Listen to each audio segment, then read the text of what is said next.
Hey guys, it's Danny. Already today I actually made a video about fertilizers, but it turned out to be such a big discussion that I decided to leave it for Sunday. It's gonna be a video request, that's what we're gonna see Sunday. Thumbs up if you like the subject. But now, let's do some updates on some orchids you guys wanted to see.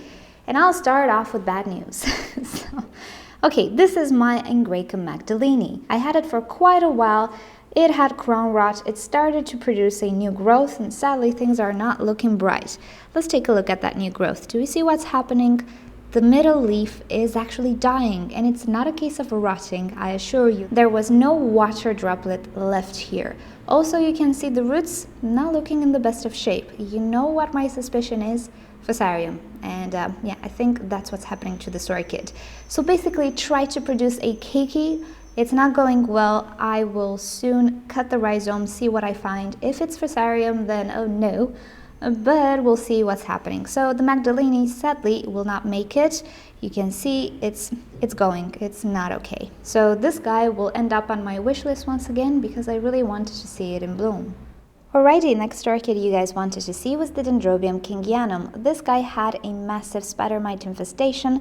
I gave most of it to Anna Maria for her experiments and I kept a little division. So this is what's happening. This little division grew some new growths, very tiny as you can see. It will struggle for another year most probably, but it's still alive. It is producing roots. It is actually doing very well in Ceramis. And considering this orchid is a litophyte in its natural habitat, it's not really surprising. But it is still with us, spider mite free as you can see. It's growing, it's just gonna take a lot of time for it to become normal sized again. And about flowering, I cannot say. It's gonna take years until we see flowers from this guy. Luckily, we have the Berryoda. Alrighty, next up, the Tolumnias. You can see them all there. They are actually doing quite nice. As I was saying in my previous videos, they do very well in Ceramis. And let me show you one up close. And I think this is the dapple. Yeah, it's the Tolumnia dapple.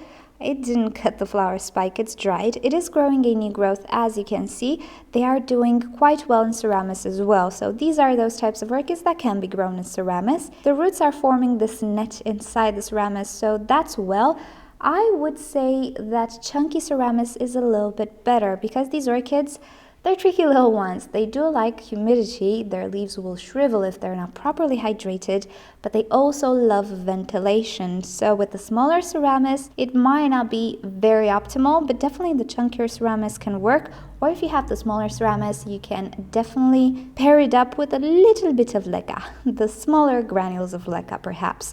But yeah, these guys are doing quite well, hoping for some bloom soon. Okay, next up the Cata Sedum. Somebody asked me if I am fine with how they're growing in clay pots and Ceramis. I am very well, they do great. However, next time I will not add leca to them. When they grow up, they drink a lot of water, and I have to say, even like this, they still require too much watering for my taste, so next year when I will unpot them, I'll only use the chunky Ceramis. But overall, they did quite well in this setup. I have no complaints other than I should have fertilized more often and I should have used only Ceramis. And as for the new Cata Sedums, back there, they're not potted yet. I'm just waiting for them to go into dormancy. But that guy is growing his spikes, so yeah, we'll see some blooms from that guy, which is nice. And by the way, that's the Jumbo Puff. So next to them, there's the Vanilla. Somebody asked me about it. I did make quite a lot of updates on this girl, so I'm not gonna do a separate update, but as you can see, it's growing very fast, and soon it will reach the top of that rod. Not sure what I'm gonna do afterwards, but we'll see. As you can see, the leaves are growing bigger and bigger. There's another shoot behind it that is looking great as well, so the Vanilla is absolutely doing fantastic. Okay, somebody asked me once about my Lycaste, and she's okay. She's preparing to actually lose her leaves. Now, this didn't really happen because she's going into dormancy. This happened a while back when I was using a different fertilizer, so I suspect this is some fertilizer burn in a way. So yeah, but it's really no problem. This orchid is deciduous and she will lose her leaves. So as you can see, funny enough, the pseudobulb, which was big, created a tiny new pseudobulb, and the other one in the back, which actually didn't bloom, created a bigger pseudobulb than the previous one.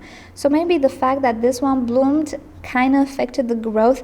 This orchid didn't really have roots when I received it. It was just the back bulb. But these orchids can definitely be propagated through back bulbs since they take a dormancy. I kind of noticed that the orchids that take a true dormancy do very well if you are trying to propagate them through back bulbs, because during the dormancy they don't need water. They're accustomed to losing some roots anyway. So I don't know, I think Lycaste, these types which take dormancies, can be propagated very well through back bulbs. One bulb only, you don't necessarily need a big division. I'm happy with how this went. She's just preparing to go through dormancy, and hopefully next year we will not have these nasty leaves. Okay, one of my viewers asked me about these Dendrobiums. We purchased them earlier this year when I already moved here, and one of them was in worse shape than the other, so I'll show you the differences on how they grew. So at a first glance, they do seem to be a bit stressed, and the new growths are not as big as the other ones, quite a lot tinier. But let me give you a different perspective. Look at this one. So this pseudobulb ends here, this one ends here. Not a lot of difference actually. So this was the healthier one, which is doing much better than this one. This is the blue happiness, and as you can see, the new growth is considerably tinier than the older one. And it's pretty normal because it was in such poor condition and it had no roots and it was very stressed. But it is looking quite okay, and I'm expecting the next set of canes to be quite bigger than these ones.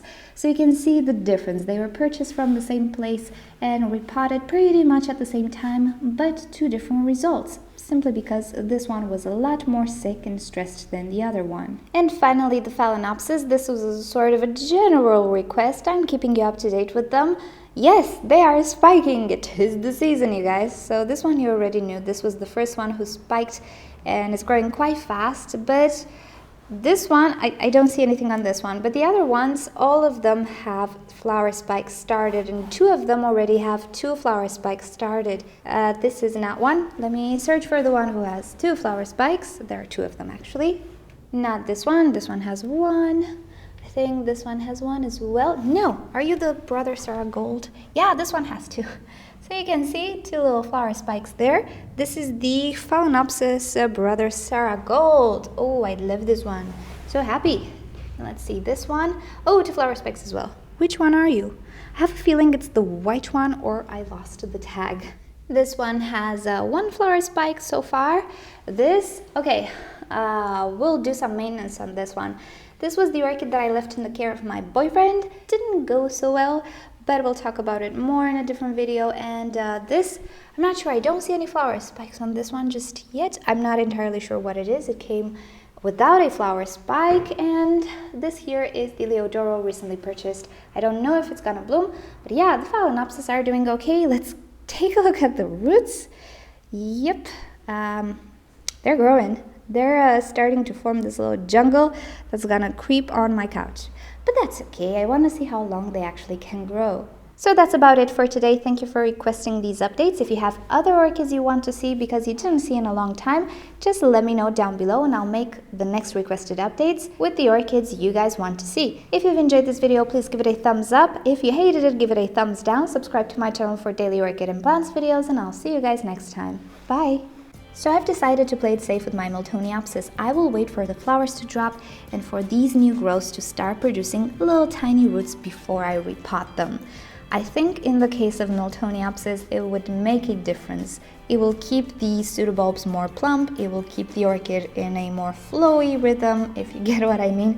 So that's what I intend to do with my pretty Miltoniopsis. It's a really big ambition of mine to make these guys flourish, even in my climate. So I'll keep you up to date and we'll see if my actions help.